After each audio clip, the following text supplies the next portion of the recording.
Welcome दोस्तों। आज हम तीसरी वीडियो लेके आपके बीच उपस्थित हैं। आप सबको इस वीडियो में स्वागत करते हैं। आपके परिवार जीपीएस मंत्रा में 2 वीडियो हम अपलोड कर चुके हैं और हम ये तीसरा सेट है। आपको तीसरा सेट में कुछ प्रयास करेंगे, आपको बेहतर तरीके हम समझा पाए और इसको आप ध्यान से देखिएगा। यदि आपको कुछ त्रुटि होगा तो कमेंट कीजिएगा। चलिए हम वीडियो को स्टार्ट करते हैं। देखिए, तीसरा सेट दिया है और जो किताब आपको दिख रहा है सीआईएसएफ केंद्रीय औद्योगिक सुरक्षा बल कांस्टेबल ट्रैकमैन भर्ती परीक्षा, इसका अभ्यास सेट 20 सेट का किताब है, जो कि हम आज तीसरा सेट कराएंगे आपको, है ना। तीसरा सेट कराने का प्रयास करेंगे। चलिए इसका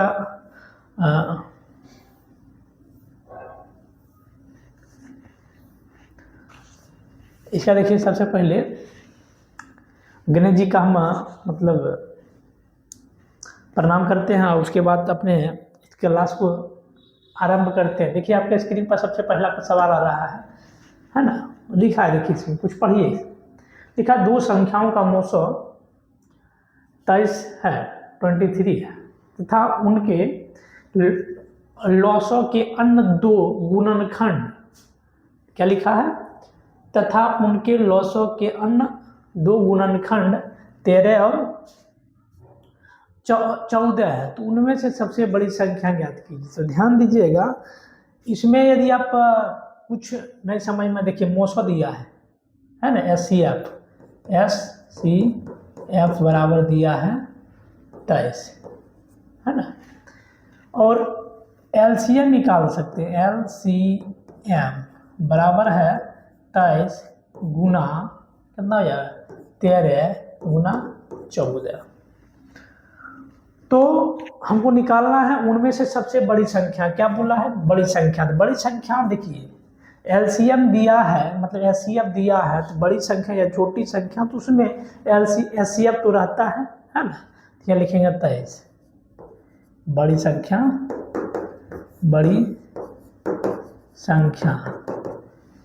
तो बड़ी संख्या जो होगा 23 दिया है। ये दोनों का जो इसमें कॉमन कुछ न है, कुछ है कॉमन, 13 और 14 में कुछ कॉमन न है, तो एक संख्या हो जाएगा। इसमें सब यदि हम बांटेंगे तो एक संख्या हो जाएगा 23 गुना 13, एक हो जाएगा 23 गुना 14, 2 संख्या ही निकल जाएगा।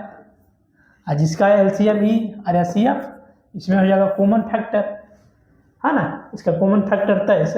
और एलसीएम कैसे निकालते हैं, जो कॉमन रहता है वो भी लिखाता है और जो कॉमन नहीं रहता वो भी लिखाता है। तो इसके माध्यम से बड़ी संख्या क्या होगा, गुना 14।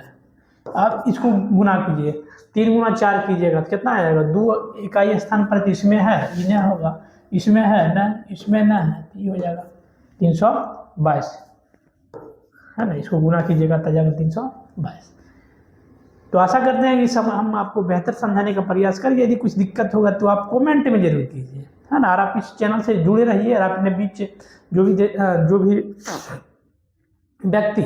भी व्यक्ति आपके आस पड़ोस में या आपके हितु नाता में जो भी मैथ का वो भी बेसिक से पढ़ना चाहता है, तो इस चैनल से आप जरूर जुड़ने के लिए कहिए और इस वीडियो को देखिए। हम इस चैनल पे कंटिन्यू मैथ का जो कॉन्सेप्चुअल सिलसिले ढंग से भी पढ़ाने का प्रयास करेंगे, बेहतर आपको समझाने का प्रयास करेंगे। तो जुड़े रहिए। यदि हमसे कोई दिक्कत होगा या हमको समझाने में, तो आप क्या बोलते हैं, आप कमेंट में लिखिए कि सर यहाँ दिक्कत है, वो दिक्कत है, जो भी उसको सुधारने का हम प्रयास करेंगे। चलिए अब दूसरा सवाल पर जाते हैं। देखिए 27 नंबर में लिखा समान लंबाई वाले 2 रेलगाड़ी एक टेलीग्राफ के खंभे को 10 सेकंड और 15 सेकंड में पार करती है। 2 समान रेलगाड़ी दिया है, है ना। 2 समान रेलगाड़ी वाले समान लंबाई वाले 2 रेलगाड़ी एक टेलीग्राफ क्या बोलते हैं, एक टेलीग्राफ जो सिग्नल बोल सकते हैं, सिग्नल को एक खंभा को 10 सेकंड और 15 सेकंड में पार करती है।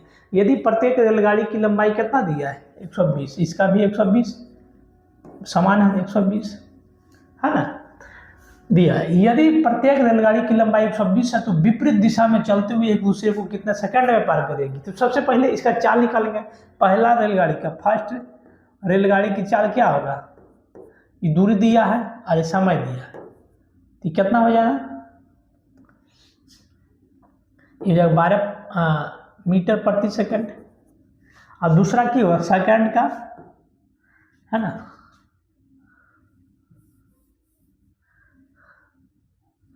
अब सेकंड का देखिए, है ना, सेकंड का हो जाएगा 120 लंबाई दिया है और इसका समय दिया है 15, इसको काटिएगा होगा तो 8 मीटर प्रति सेकंड। अब देखिए, अब विपरीत दिशा में चल रहा है, विपरीत दिशा में मतलब विपरीत दिशा में चलता है तो ऐसे चलेगा, ये भी चलेगा ऐसे और ये भी। पहला रेलगाड़ी दिया है 120 मीटर, ये भी 120 मीटर पार करेगा, तो कुल दूरी कितना हो जाएगा, 240 मीटर, है ना, यहाँ से यहाँ तक। और इसका चाल चाल कैसे जुड़ जाता है, ये भी इस पर चल रहा है, ये भी इस पर चल रहा है।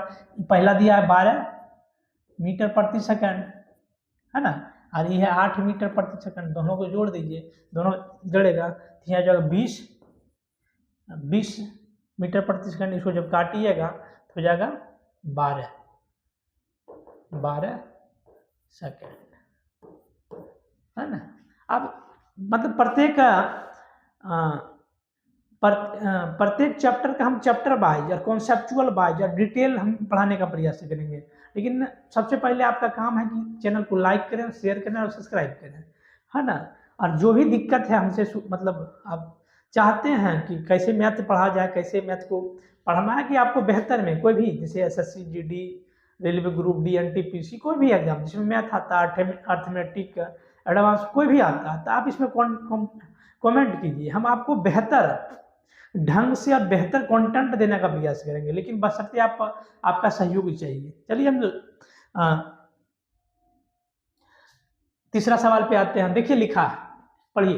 एक व्यक्ति शांत जल में 5 किलोमीटर प्रति घंटा की चाल से नाव चला सकता है। शांत जल है, उसमें 5 किलोमीटर मतलब नाव की चाल लिखेंगे, नाव, है ना, नाव की चाल बराबर दिया है 5 किलोमीटर प्रति सेकंड। यदि किसी स्थान पर नाव द्वारा जाने और वापस आने में 1 घंटा का समय लगता है, मतलब यहाँ से जाता है और यहाँ तक पहुँचता है, फिर यहाँ से यहाँ तक आता है ना, इसमें लगता है 1 आवर।